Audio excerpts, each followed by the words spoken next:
Kids, I have another book called Mr. Putter and Tabby Pick the Pears by my favorite children's author, Cynthia Rylant.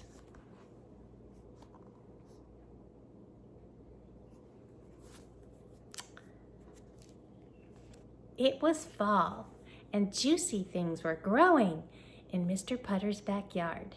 Juicy apples, juicy tomatoes, juicy pears.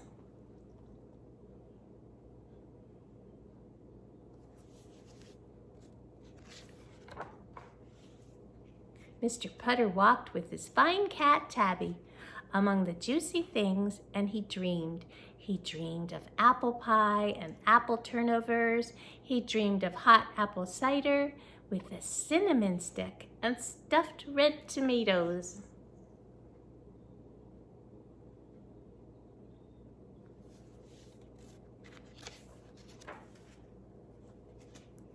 But most of all, he dreamed of pear jelly.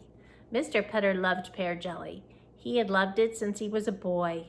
Fall was his favorite season because of pear jelly. And now it was time. Tabby, said Mr. Putter, it is time to pick the pears.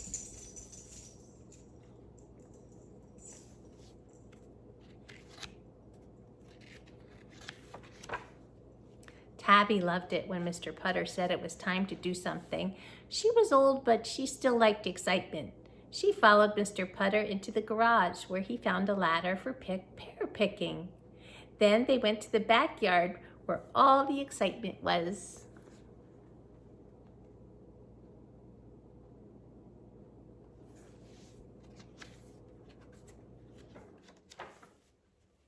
Mr. Putter had a problem. It was a ladder problem. Mr. Putter set his ladder against the pear tree, but he couldn't get up the ladder. Last year he got up the ladder, but this year he had cranky legs. Cranky legs, cranky knees, cranky feet.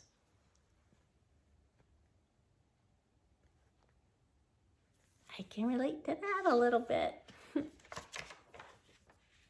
He stepped onto the ladder and his legs were so cranky he had to get right off again.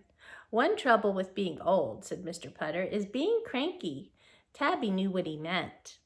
She had a cranky tail. Some days it was so cranky it wouldn't swish. It just stuck in the air like a stick. Cranky legs and cranky tails are no fun when you're old, especially if you want pear jelly.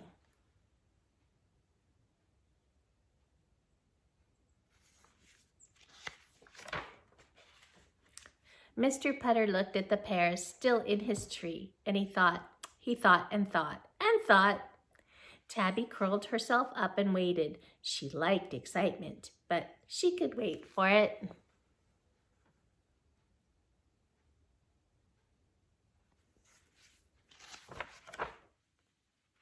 What I need, said Mr. Putter, excuse me, at last, is a good slingshot.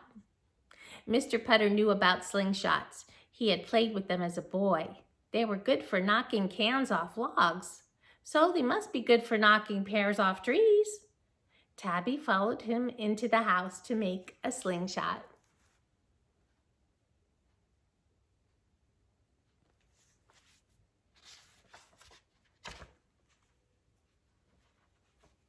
Mr. Putter found a pair of old underwear that he didn't like. He didn't like it because it was covered with poodles. His brother had given him the underwear for his birthday. His brother loved the underwear. He thought it was funny. Mr. Putter did not. So he cut up the underwear and got some very good elastic. Then he got an old glove. Then he got a stick. And he made his slingshot.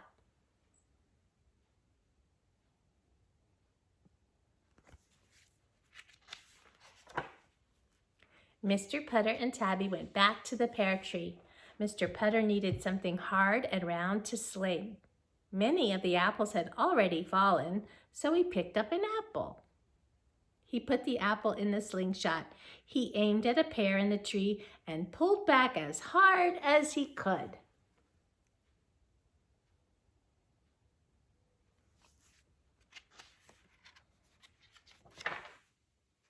Zing!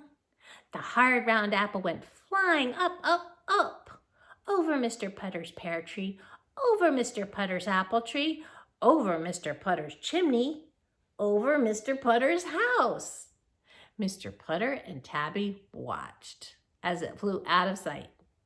Said Mr. Putter. He picked up another apple.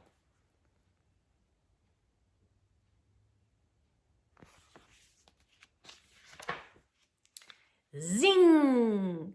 Up, up, up, over, over, over, out of sight. Wow, said Mr. Putter. He was smiling. He might have cranky legs, but he sure had jiffy hands. He picked up another apple.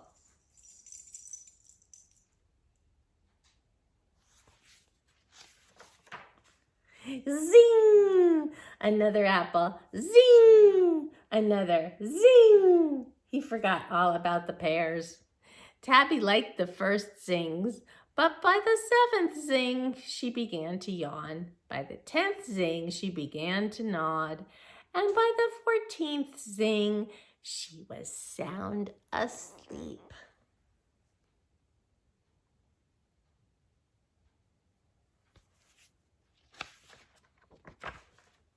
Mr. Putter played with his slingshot all afternoon. He played through tea time. He played through supper time. He played until dark, when he couldn't see the apples go up anymore. When he was finished, he had no apples and no pear jelly. He was a little embarrassed. He picked up Tabby and sneaked inside.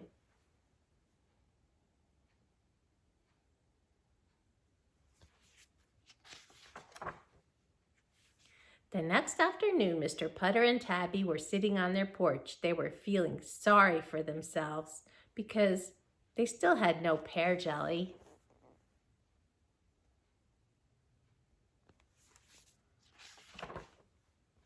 Suddenly, Mr. Putter's neighbor, Mrs. Teaberry, and her good dog Zeke came by. Mrs. Teaberry was carrying a big basket, a very big basket. She said to Mr. Putter, "It's amazing. When I woke up this morning, there were dozens of apples in my front yard, and I don't even have an apple tree."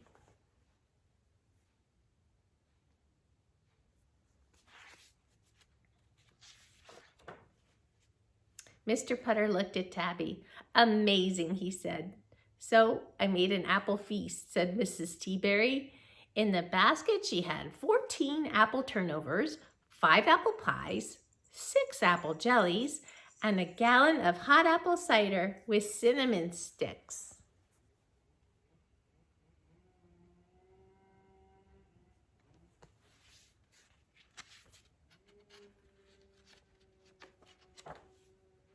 Mr. Putter and Tabby ate juicy things for days and days. And when he was finishing the last apple pie, Mr. Putter had an idea about those pears still on his pear tree. He would wait for them all to fall off.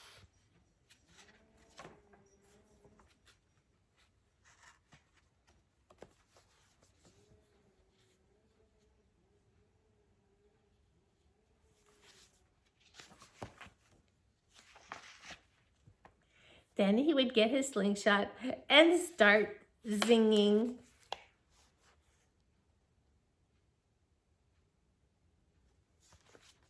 The end. And that's okay because Mrs. Teaberry will come to the rescue. Hope you enjoyed that book. And the illustrations are wonderful by Arthur Howard. He's wonderful too. Love you guys.